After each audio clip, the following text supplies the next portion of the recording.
कि एक रोटी कम खाओ लेकिन अपने बच्चों को पढ़ाओ। और बाबा साहब ने कहा खत्म करते हुए कि जो शिक्षा श्रेणी का दूध है जो पिएगा दाड़ेगा। शिक्षक वैसे हम लोग बोल रहे हैं ग्रामीण क्षेत्रों के बच्चों पर ध्यान दीजिए सर।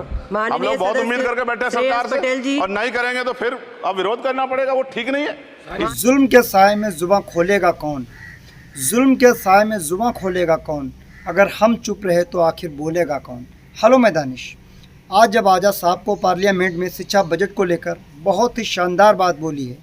आज़ाद साहब जी क्या कहते हैं हम आपको बताएंगे। एक वीडियो की क्लिप्स आपने देखी है शुरुआत में, इस वीडियो को पूरा देखिएगा आज़ाद साहब का। लेकिन उससे पहले मेरी आपसे ये रिक्वेस्ट है, मेरे डीएल गोल्डन न्यूज़ चैनल को सब्सक्राइब करें। साथ में आज़ाद साहब के प्यारे से भाषण को लेकर, शिक्षा को लेकर के जो बातें उन्होंने कही हैं पार्लियामेंट में, उसको लेकर के उनके वीडियो को लाइक करना और प्यारा सा कमेंट्स ज़रूर करना। हम आपको बताते चलें उनका प्यारा सा भाषण में क्या क्या रहा। बाबा साहब ने कहा था कभी शिक्षा शेरनी का दूध है, जो भी पिएगा वो दहाड़ेगा। भाई भीम आर्मी चीफ की बात से बहुत ही ज़्यादा सहमत हूँ। शिक्षा में इन मुद्दों पर बात हो, शिक्षा बहुत ज़रूरी है। शिक्षा का व्यापार हिंदुस्तान में बहुत फल फूल रहा है। गरीब लोगों से शिक्षा बहुत दूर होती जा रही है। शिक्षा तुरंत प्रभाव से कानून लॉ कर शिक्षा व्यापीकरण को रोका जाए। जी हाँ दोस्तों, ये आज़ाद साहब ने वहाँ पर कुछ बातें कही हैं, कुछ अपनी मांगें कही हैं। मेरे साथ आज़ाद साहब का ये वीडियो देख लीजिएगा। अगर ये वीडियो पसंद आए तो लाइक करें, लोगों में शेयर करना। आइए आज़ाद साहब का ये प्यारा सा वीडियो देखते हैं। धन्यवाद सभापति महोदया, आपने मुझे बजट में शिक्षा के अनुदान पे बोलने का मौका दिया, इसके लिए मैं आपका आभारी हूँ। अच्छी बात यह है कि शिक्षा मंत्री जी भी यहाँ मौजूद है, क्योंकि जवाब तो नहीं देना है। महोदया, शिक्षा का बाजारीकरण रोका जाए, सरकारी शिक्षण संस्थानों में विधिवत उच्च शिक्षा की व्यवस्था की जाए, एक क्लास एक सिलेबस होना चाहिए, समान शिक्षा पॉलिसी लागू होनी चाहिए। लेकिन सरकार ने तो एजुकेशन का बजट ही कम कर दिया है। जब पढ़ेगा नहीं भारत तो आगे कैसे बढ़ेगा भारत। SC ST OBC के छात्रों के बजट में कटौती की गई है, उसे बढ़ाया जाए, नए छात्रावास बनाए जाएं और छात्र संघ चुनाव जो है राजस्थान और उत्तर प्रदेश के छात्रों की मांग है। मैं यूपी से आता हूँ, छात्र राजनीति से आया, हनुमान बेनीवाल जी छात्र राजनीति से आए हैं। हमारी ये मांग है कि छात्र संघ चुनाव बहाल कराए जाएं, जिससे कि गरीब किसान का बेटा भी नेता बन पाए, अपने हकों के लिए लड़ पाए।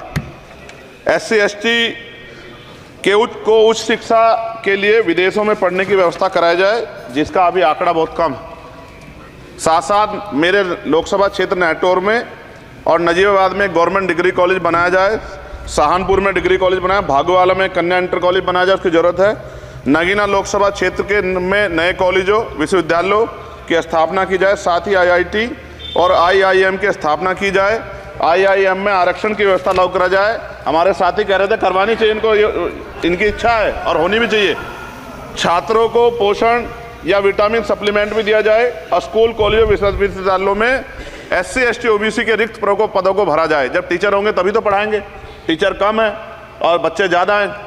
साथ साथ SC ST के छात्रों को विशेष शिक्षा सुविधा की भी दी जानी चाहिए।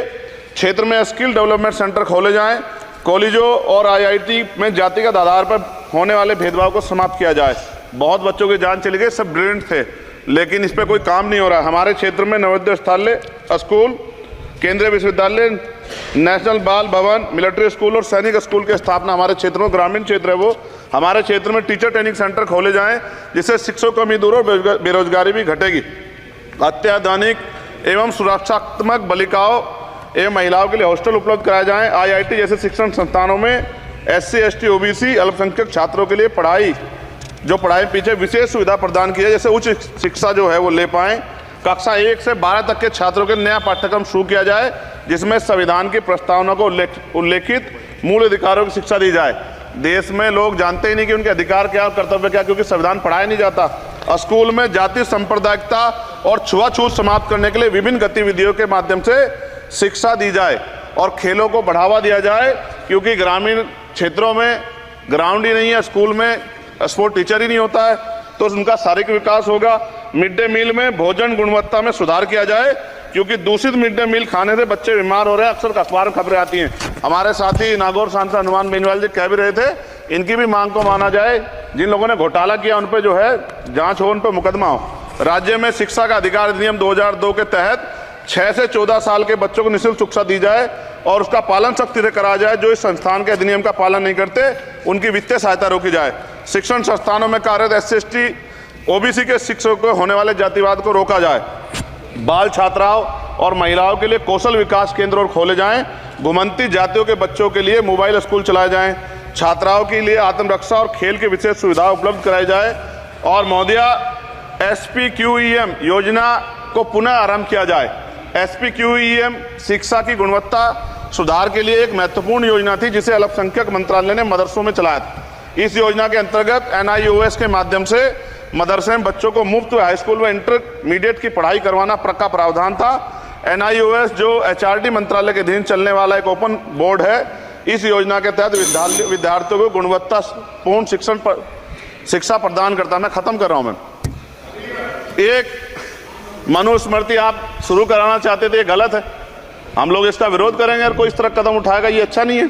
साथ साथ मौलाना जौहर यूनिवर्सिटी थी महोदया रामपुर में, आप शिक्षा की बात करते, जो शिक्षा को बढ़ावा दिया आजम साहब, आप देखिए राजनीतिक कारणों से जेलें बंद कर दी हैं और किस तरह का उनके साथ में अत्याचार हो रहा है। मैं मांग करता हूँ राजनीतिक कारण छोड़ के उस यूनिवर्सिटी को बंद करने का लक्ष्य सरकार का ये गलत है। इस तरह से आप नहीं रोक सकते हैं। साथ साथ BEd के बच्चे जो हैं उनका भविष्य खराब हो गया, करोड़ों में उनकी संख्या है, क्योंकि एक नया आदेश वो करके प्राइमरी स्कूल में उन्हें भर्ती हो सकते। BTC और BEd के बच्चे परेशान हैं। इसलिए मैं आपसे आग्रह करूंगा इस पर ध्यान दें। और एक आग्रह मैडम मेरा आपसे बहुत इंपॉर्टेंट ये है कि सभी नेताओं के, सभी कर्मचारियों के और जितने भी सरकारी लाभ लेते हैं सबके बच्चों को सरकारी स्कूल में पढ़ाया जाए और समान शिक्षा पॉलिसी लागू, जिससे कि सरकारी स्कूलों में सुविधाएं आए। सरकारी स्कूलों में सुविधा एक बड़ा भाग पड़ता है सरकारी स्कूलों में, प्राइवेट में नहीं घुस सकते हम लोग। बाबा साहब अम्बेडकर को मैं याद करता हूँ आज, महाराज ज्योतिबा फूले और माँ सावित्रीबाई फूले को याद करता हूँ मैं आज, जिन्होंने, मैं खत्म कर रहा हूँ, जिन्होंने पहला स्कूल खोला। और फिर मैं आपसे कह रहा हूँ, संत गाडगे जी महाराज ने कहा कि एक रोटी कम खाओ लेकिन अपने बच्चों को पढ़ाओ। और बाबा साहब ने कहा खत्म करते हुए कि जो शिक्षा श्रेणी का दूध है जो पिएगा दाड़ेगा। शिक्षक वैसे हम लोग बोल रहे हैं, तो इसके साथ खेलना हो, इसका बाजारीकरण रोका जाए और सबको पढ़ने का मौका मिले, इसका ध्यान सरकार रखे। बहुत बहुत धन्यवाद। और शिक्षा मंत्री जी बैठे हैं, आपसे आग्रह है ग्रामीण क्षेत्रों के बच्चों पर ध्यान दीजिए सर। हम लोग बहुत उम्मीद करके बैठे हैं सरकार से, और नहीं करेंगे तो फिर अब विरोध करना पड़ेगा, वो ठीक नहीं है। इससे पहले आप काम करो। ये तो दोस्तों, ये वीडियो आपको कैसा लगा? वीडियो पसंद आया हो तो लाइक करें, लोगों में शेयर करें। आजाद साहब के लिए एक प्यारा सा कमेंट्स करना, ये मेरी आपसे रिक्वेस्ट है। मिलेंगे किसी और वीडियो के साथ, तब तक दुआ में याद रखना। जय हिंद।